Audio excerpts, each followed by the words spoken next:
दक्षिण आशियाई लाठी आणि कराटे चॅम्पियनशिप ट्रॉफीवर सर्वप्रथम भारताचे नाव कोरणाऱ्या दापोलीतील खेळाडूंचा सत्कार दापोली शिवसेना महिला आघाडी आणि युवा सेना व युवती सेना दापोली यांच्या वतीने नुकताच करण्यात आला।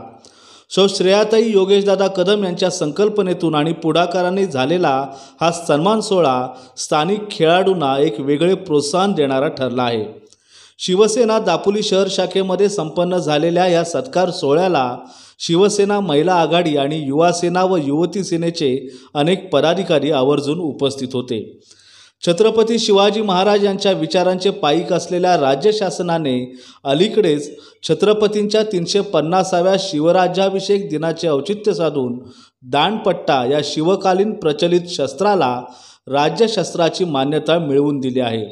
त्याचप्रमाणे शिवकालीन साहसी खेळांना देखील प्रोत्साहन देण्याचे शासनाचे धोरण आहे। दापोलीमध्ये जवळपास 6 वर्षापूर्वी सुरू झालेल्या या साहसी खेळाला स्थानिक खेळाडूंनी उत्तम प्रतिसाद दिला आहे। मागील 6 वर्षात या खेळाडूंनी अनेक जिल्हास्तरीय, राज्यस्तरीय, राष्ट्रीय स्तरावरील तसेच दिल्ली ऑलिम्पिक आणि आता साऊथ एशियन चॅम्पियनशिप स्पर्धेत याच खेळाच्या जोरावर भारताचा दबदबा निर्माण केला आहे। दापोलीमध्ये हा खेळ रुजवणारे लाठी स्पोर्ट असोसिएशनचे रत्नागिरी जिल्हा सचिव सुरेंद्र शिंदे यांनी याबाबत DNA न्यूजला माहिती दिली। माझं नाव सुरेंद्र शिंदे, मी खेडचाच आहे आणि लाठी स्पोर्ट्स असोसिएशन रत्नागिरी जिल्ह्याचा सचिव आहे। दापोलीमध्ये आपला लाठी आणि कराटेचा क्लास 2018 पासून चालू झाले आणि 2018 पासून दापोली खेडच्या मुलांनी प्रथम जिल्हास्तरीय, राज्यस्तरीय, राष्ट्रीय, दिल्ली ऑलिम्पिक आणि आता साऊथ एशियन गेम्स 2024 पर्यंत चांगली यशस्वी भरारी घेतलेली आहे। स्टेप बाय स्टेप उंच म्हणजे पुढे जाताना प्रॅक्टिसचा वेळसुद्धा ह्या मुलांचा वाढवला गेला आणि त्याचा आज फळ आज आपण दापोली खेडमध्ये 51 सुवर्णपदक, 19 रौप्य पदक आणि 30 कांस्य पदक असे टोटल 100 मेडल्स आणण्यासाठी आपण यशस्वी झालो आहोत। आणि त्याचबरोबर कराटेमध्ये 4 सुवर्णपदक आपल्या दापोलीच्या मुलांनी मारलेले आहे।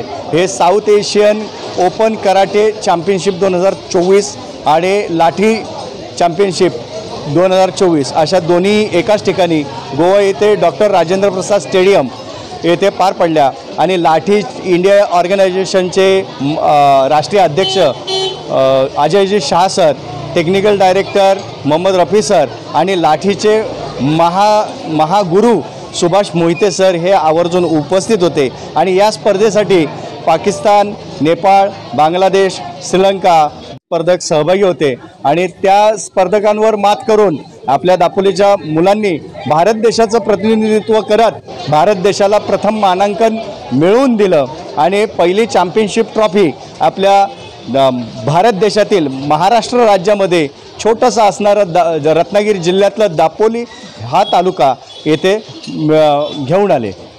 दापोलीतील या खेळाडूंच्या आंतरराष्ट्रीय कामगिरीने क्रीडा विश्वात दापोलीचा नावलौकिक कमालीचा वाढला आहे। आमदार योगेशदादा कदम यांनी या खेळाडूंची दखल घेतल्याने खेळाडू, पालक आणि त्यांच्या क्रीडा शिक्षकांमध्ये समाधानाचं वातावरण पाहायला मिळतंय। या सत्कार सोहळ्याला काही पूर्वनियोजित कार्यक्रमांमुळे योगेशदादा उपस्थित राहू शकले नाहीत, मात्र त्यांनी आवर्जून व्हिडिओ कॉलच्या माध्यमातून या सर्व खेळाडूंची, त्यांच्या पालकांची अत्यंत आस्थेने चौकशी केली। याशिवाय भविष्यात या खेळाडूंना त्यांच्या सरावासाठी लागणाऱ्या जागेपासून, त्यांच्या क्रीडा साहित्यापासून ते बाहेरील देशामध्ये होणाऱ्या स्पर्धेसाठी लागणारे सर्वतोपरी सहकार्य आपण निश्चितपणे करू, असं आश्वासन देखील आमदार योगेशदादा कदम यांनी दिलं आहे। सौ श्रेयाताई योगेशदादा कदम आणि शिवसेना महिला आघाडी दापोली यांच्या माध्यमातून पाठीवर पडलेली ही कौतुकाची थाप या खेळाडूंना अधिकचे प्रोत्साहन मिळवून देणारी ठरते। तर आमदार योगेशदादा कदम यांनी सर्वतोपरी सहकार्य करण्याच्या दिलेल्या शब्दाने या खेळाडूंच्या मनात जिंकण्याची एक वेगळी उर्मी निर्माण झाल्याचं देखील पाहायला मिळतंय। आज मला सांगण्यास म्हणजे खूप आनंद होतोय की ह्या सर्व कार्याची दखल माननीय आमदार योगेशदादा कदम आणि श्रेयाताई कदम यांनी घेतलेली आहे। या मुलांना मोटिवेट करण्यासाठी ते वेळोवेळी तत्पर असतात, छोटेखानी कार्यक्रम करत असतात आणि आज या मुलांचा त्यांनी भव्य दिव्य सत्कार आपल्या दापोलीच्या शिवसेना शाखेमध्ये आयोजित केला त्याबद्दल मी लाठी स्पोर्ट्स असोसिएशन रत्नागिरीतर्फे आणि सर्व ह्या मुलांतर्फे धन्यवाद दादांना देतो। आणि पुढे ज्या होणाऱ्या स्पर्धा आहेत थायलंडला आहेत त्या इंटरनॅशनल स्पर्धा आहेत त्यासाठी आम्हाला दादा मदत करतीलच असं त्यांनी शब्दही दिलेला आहे। त्याबद्दल दादांचा पुन्हाही मनपूर्वक आभार मानतो आणि श्रेयाताईंचं सुद्धा आभार मानतो। महाराष्ट्र शासनाने अलीकडेच दांडपट्टा या शिवकालीन शस्त्राला राज्यशस्त्राचा दर्जा देत महाराष्ट्राच्या मातीत शिवस्मृतींना चिरंतन जपण्याचा वसा उचलला आहे। त्याचप्रमाणे प्रचलित क्रीडा प्रकारात फारशा प्रसिद्ध नसलेल्या लाठीकाठी या शिवकालीन साहसी खेळाचा देखील शालेय क्रीडा प्रकारात समावेश व्हावा अशी मागणी खेळाडू आणि पालक वर्गांमधून होऊ लागली आहे।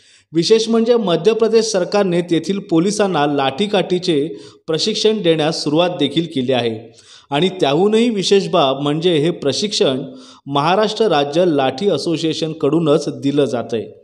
असं असताना देखील खुद्द महाराष्ट्रात या साहसी खेळाला स्थान नसणं ही बाब अत्यंत अस्वस्थ करणारी आहे।